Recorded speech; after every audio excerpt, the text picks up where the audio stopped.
everyone, it's me, Abby Glassenberg, here at Craft Industry Alliance. Hope you're having a great Wednesday. We come to you live every Wednesday to do our member spotlight, where we drop in on a Craft Industry Alliance member in their studio and get to learn a little bit about their business. A lot of times we get to hear about their business journey, how they came to be doing what they're doing, some lessons they've learned along the way, and sometimes we even get to see samples of their work. So it's lots of fun, and I'm so glad you're here joining us for this chat today. And we're going to be talking with Rebecca Olson, and I see Rebecca is here. Rebecca, feel free to request to join down at the bottom where the plus sign is. She is from Rabbits and Robots, and so she speaks to my heart because she makes stuffed animals. And if you can see behind me, I make stuffed animals as well. Animals we make are definitely different in that she knits and I sew. But I think they're still somewhat similar. Hey, Rebecca, how are you? Hey Abby, I'm great. How are you doing? Good. Nice to see you. Do you have headphones in or no? I do, but you know what? My phone just turned on, so I'm gonna pop them out. I was just going to say, you definitely don't need to wear them. So hopefully that'll help with sound. So, Rebecca, it's really nice to meet you. And I love that you make stuffed animals because I make stuffed animals. And so, as a special kind of person, Nice to you. Yeah. yeah, a special kind of person who can like envision creatures in 3 dimensions and then bring them to life with a pattern that other people can follow. So I wonder if you could first tell us how you learned to knit and then how you started making animals out of knitted fabric. Yeah, of course. My cat Buttercup is here, so we might get a cameo from her or some Perfect. squeaks if you hear them. So my friend taught me how to knit in high school. I was about 14 or 15. It was my friend Erica. And before that, my mom, a lifelong crocheter, so she taught me how to crochet, but knitting never stuck with her. So in high school, I learned how to knit. I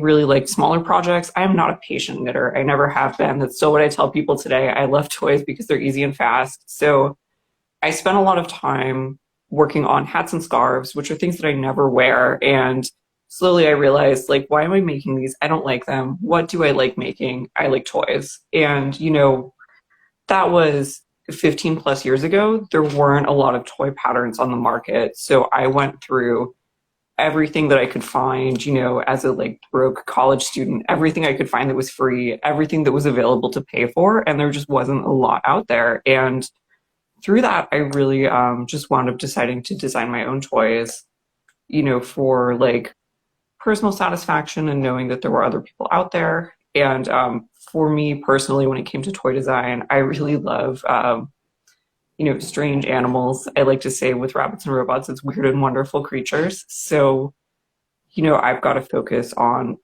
animals you aren't going to find anywhere else, like tapirs and axolotls and blue-footed boobies. And then this year, especially, I'm getting more into fantasy animals as well because I was always a fantasy kid growing up. I loved monsters. So I've got a slipper monster and a unicorn pattern coming out soon. And a hippogriff pattern that will be out next year. Oh, wow. But that's sort of my journey to how I got to where I am. Yeah, that's great. And it really speaks to me too as somebody who also designs stuffed animals and that like I'm not super interested in fashion and so I don't want to make like clothes and when I sew.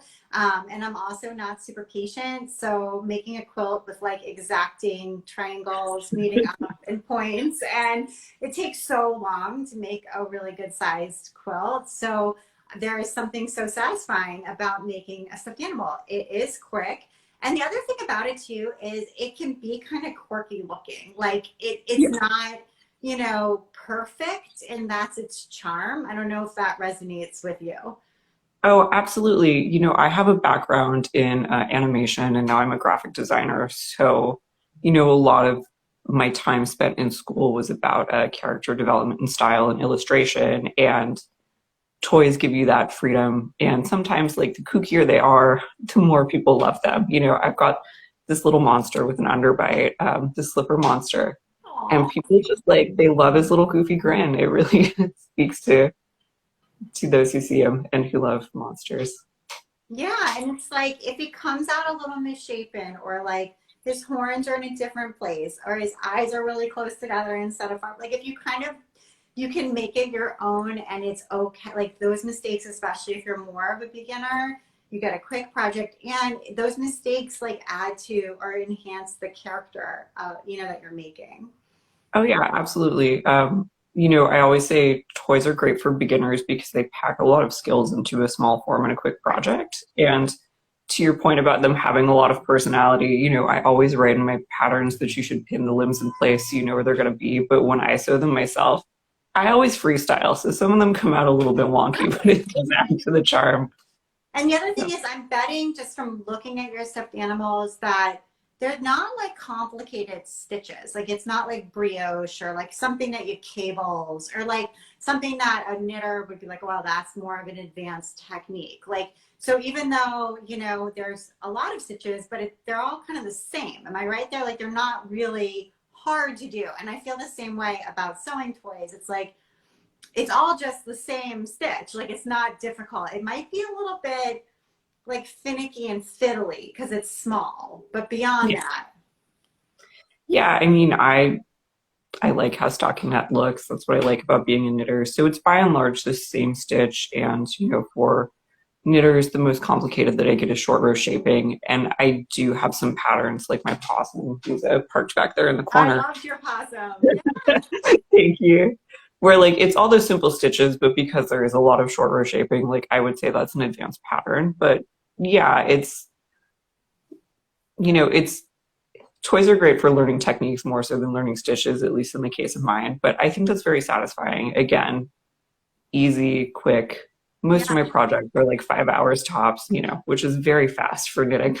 And also, it's a nice business to be in too, because so many people return to or come to crafting for the first time because they have a life event, right? Like a stage of life, like a new baby's coming into the family for somebody, or someone's getting married, or, like all of these sorts of things. But especially with babies or toddlers, whether you're grandma, an auntie, a sister, whoever you might be, that is when someone might say, well, I don't remember how to knit. I remember how to, so I'm going to go and make them this sort of heirloom kind of quality, toy that you're not going to find in a store. And you get to be part of that experience for them.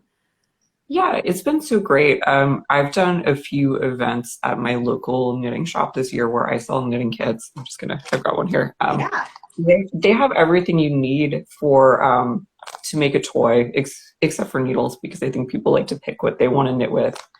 But they're great for, like you said, those people who haven't knit in a while and want to make a gift. I get a lot of like grandparents and parents there who, they might knit one toy and then come back at the next show and say, I love this, and get two more patterns because it's all in. You don't have to go find a bunch of different bits and bobs or eyes and stuffing. And yeah, it's a great way to dip your toes in the water to knitting. And for people who are like diehard toy knitters, I have just patterns as well, which is, talking to Craft Industry Alliance, it's a great passive income. I love it for that. And one of the things that I love about pattern writing, when I started this business, I was trying to sell finished toys, and just the time constraints and the price point really made the creativity difficult. And pattern writing has really freed me up to make more complex and interesting designs. Yeah. Have you thought about, or have you already, and I just didn't see it, writing a book or, a craft book that would have, it sounds like you do fantasy, which I think there's a big market for. And then also sort of a little bit more unusual or like creepy or different kind of animals, not your average teddy bear, that you see everywhere. And there's probably lots of knitting patterns for teddy bears. But have you thought about books? What do you think? I definitely have. I would love to do a book sometime in the future. I would say the past year or so, I've been busier with my full-time job, which is graphic design. So I haven't been able to dedicate as much time to pattern writing as I hoped, but that's going to change this year. I'm going to do more freelance and focus more on patterns. And I'm really, really excited to get back to it. Yeah, that sounds really great. So you sell the patterns, they're digital only, except for the ones that come in the kit. Is that right? So the ones that come in the kit are also available digital only. And Okay. for the kits, you get a hard copy of the patterns. You can start right away. And then it also comes with a digital download for Okay. Ravelry. So, convenience. Right. It's the main factor there. Yeah. And I think kits are such a great way to help people either return to or get started with a new craft because it has all the correct materials in one spot. And like on that little monster you showed us, like he's got pretty big eyes. I don't know if those are 18 millimeter. They're pretty big, Yeah, round eyes. they're 18 millimeter. Yeah. And they don't actually sell, as far as I know, 18 millimeter eyes like that in the big box craft store that you might go to as a beginner. So it's like, well, where do I get eyes like that? And it can be kind of a scramble, but it's nice when you buy a kit and it's like, okay, everything's here. Is the stuffing inside the kit too, or no? Yeah, stuffing, all you need is your basic notions and your needles, but otherwise stuffing, all the yarn, for things like my little sloths. Yeah, show So us this some. guy has magnets in his hands and feet, and then also, so this one has all the felt pieces, and when you buy the kit, I have these all laser cut, but there's also, if you buy the pattern or if you want to make another one, there's a sewing pattern in there too, so that you can tape it onto a sheet of felt and cut out all the pieces. Okay, great, right. If you wanted to make more, exactly, then Yeah, in the kit. And you have those the felt shapes laser cut. That's really smart. yeah. So you're not sitting there doing that. So do you outsource that or do you have a laser cutter? I don't have a laser cutter. I've been outsourcing. It's kind of whichever friend currently has the laser cutter I see, and the pieces are so tiny. I cut enough for like 200 animals at once, and I'm set for a while. Yeah, that's Yeah, super good. Yeah, so yeah, I think those kits would make a great holiday gift as well for somebody, teenager, someone else who in your life who's creative and might enjoy making one of these. So just so people can quickly go over, where can you go to get a kit if you want to buy one for yourself or as a gift? yeah. So kits, direct from my site. It's rabbitsandrobots.net. Kits are also available on Etsy. I'm Rabbits and Robots on Etsy. If you did want just patterns, they're on both of those sites. And then I'm on Ravelry as well. I like to say that I'm on all the major pattern retailers. Right, So, absolutely. Okay, great. yeah. And how did you come up with the name Rabbits and Robots? I mean, I can see those are two things that you make, but it's got nice alliteration. I don't know if there was anything else there that you were like, oh, this is a good name for my business. The story that I always tell people is that it's because I love to make real world creatures and also fantasy creatures. But the truth is that when I was in high school, I had a English teacher who would have us draw things on the backs of spelling tests, and he always wanted us to draw rabbits fighting robots. So, What was his name? oh gosh, Anthony Preto. He taught in Northern California in San Mateo.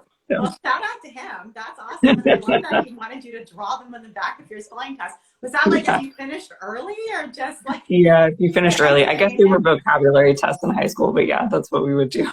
So, okay, yeah, that's awesome. Well, that's a great influence. As a former sixth grade teacher, I think that's a great story. So, all right, well, super. Do you have anything on the needles right now, or something that you might be working on you could tell us about?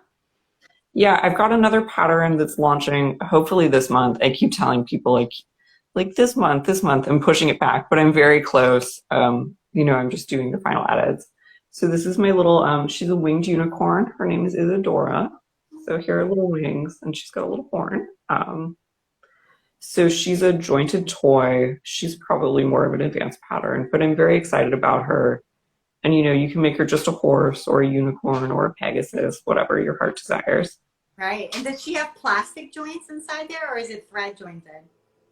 These are yarn joints. They're actually, they're really simple to make. And I've got a little tutorial on my site about it. They're just a super, like it's a loop of yarn, Yeah. very easy. You don't need a lot of supplies. I found, the sort of joints that you might use in teddy bears don't always work as well with knitting because the stitches are so large, but certainly Right. a possibility if you want to make them a little sturdier. And where did the variegated yarn come from? It's so pretty. Oh my gosh, this is gorgeous. It's from an independent dyer. Her name's Eva, and her company is Seismic Yarn. She's out of San Francisco. I'm an SF Bay Area girl myself, and I met her through the Vogue Knitting Launchpad program. Oh yeah. So this one is her daughter picked out the colors actually. So it's my 4th birthday, I think, and it's a speckled variegated that her daughter came up with. It Yeah. looks like a vanilla cake with sprinkles. So Oh my God. funfetti cake is my favorite. So Right, the it's so funfetti yarn perfect always for, speaks to me. yeah, it's ideal for the unicorn with her beautiful mane and her horn. I love her so much. So that's great. So that pattern's coming up soon. Everyone can come check it out. Rebecca, thank you for being a Craft Industry Alliance member and for sharing a little bit about your business. I really enjoyed learning about it. Thanks so much for having me, Abby. This was great. Thanks everyone who came today. See you next week. Bye.